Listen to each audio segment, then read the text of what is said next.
From gardening to animals to extreme renovations, welcome to homesteading at College Hill Farm. Welcome back to College Hill Farm. Today we're planting fall onions. Well, today I'm going to plant my fall onions. I know you see us plant spring onions. Well, I lost my onion crop this year because I got sick. So I've got to get some fall onions for green onions. But every year when I buy onions, I buy extras. I go ahead and I buy my onion sets, and then I turn around and I buy an extra set for fall. Now I'm going to show you what these look like after they've been setting for, I bought these in probably March, and this is going to be what they look like, and it's a mixture of red and white onions.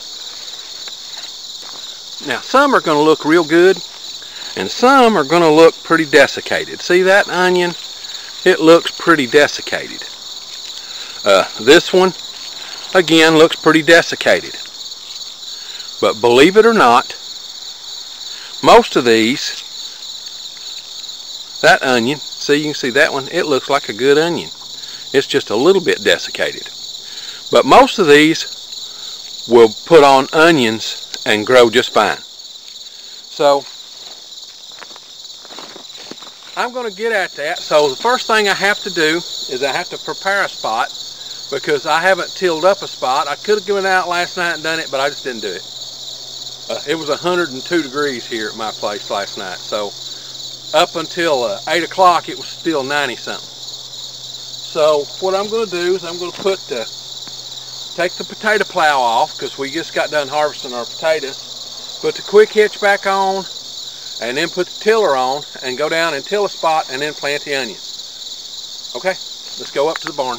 The potato plow is done for the year, so let's get the potato plow off. I'm going to start off by shortening my top length, because I know that it doesn't need to be this long to put the quick hitch back on.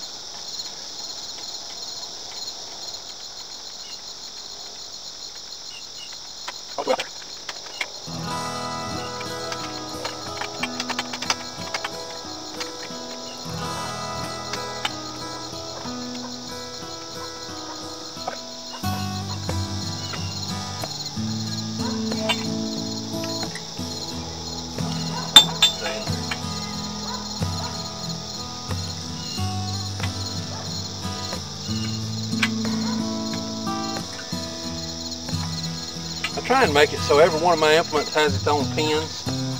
That way I don't have to struggle with it. Don't have to take pins from one implement and put on another.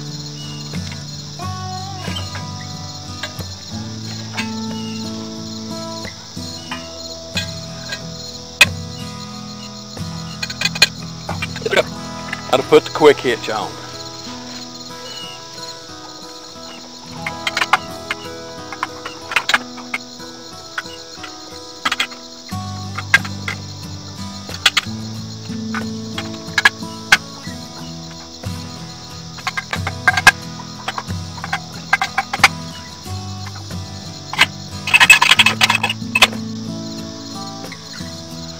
Okay, time to get on the tiller.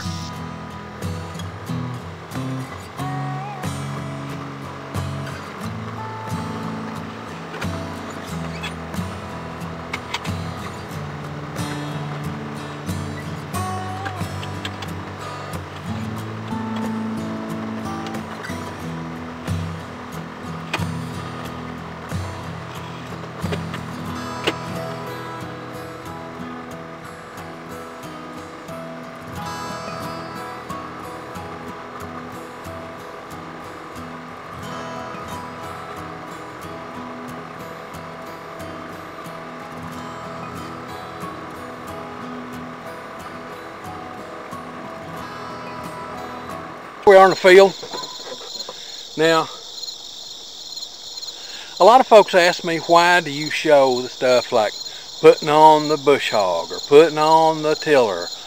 I want you to know that it's a process. For example, I started this morning at 7 o'clock, got all my materials together, and by the time I got the tiller put on, it's 7:45. So I spent 45 minutes just getting ready to plant something.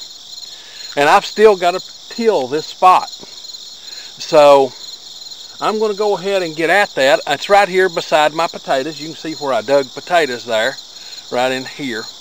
That's right in there, where I dug potatoes. So I like to show you exactly what it takes to garden. Not just putting plants in the ground. It's just not that. There's a whole process that goes along with it. So we've been really dry here. It's been probably 5-6 weeks since we've had any appreciable rain. So the garden's pretty dry, but there's a 16% chance of rain today, and then next Tuesday I think there's like an 80% chance. So we may get some rain, but I want to go ahead and get these onions in the ground, and then when the rain comes, the onions will be ready for it. So I'm going to go ahead and plow this spot, and then I'll come back to you.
Talk about why I plow the way I do.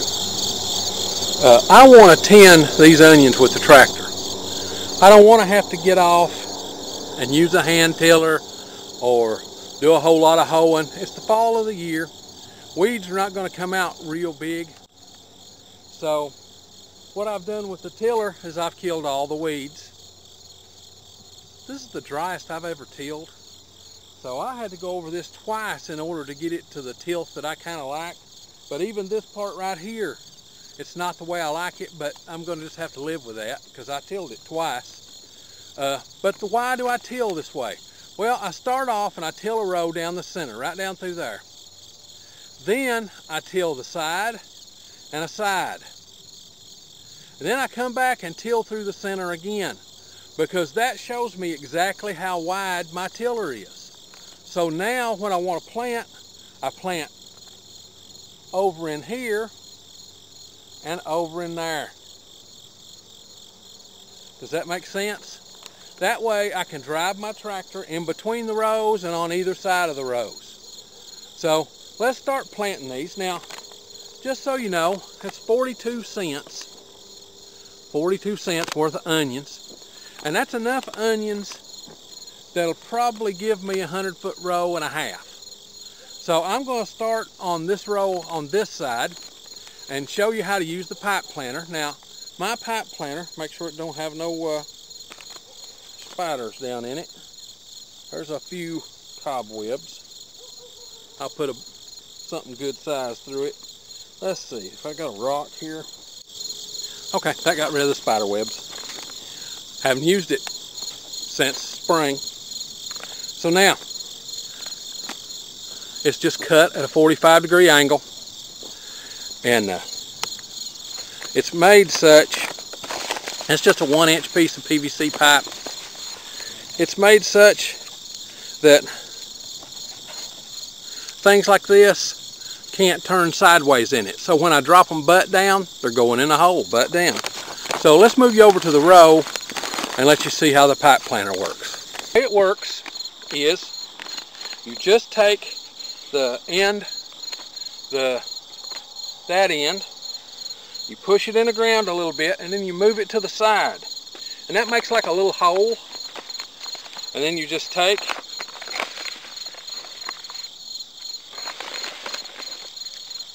and drop an onion set. And see, there's the set right there in the hole. Now I keep going down through here, and I do a bunch of these. And I don't worry about which onion sets, which colors in which hole.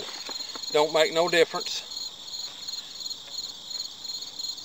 Just drop them right in there, about 6 inches apart.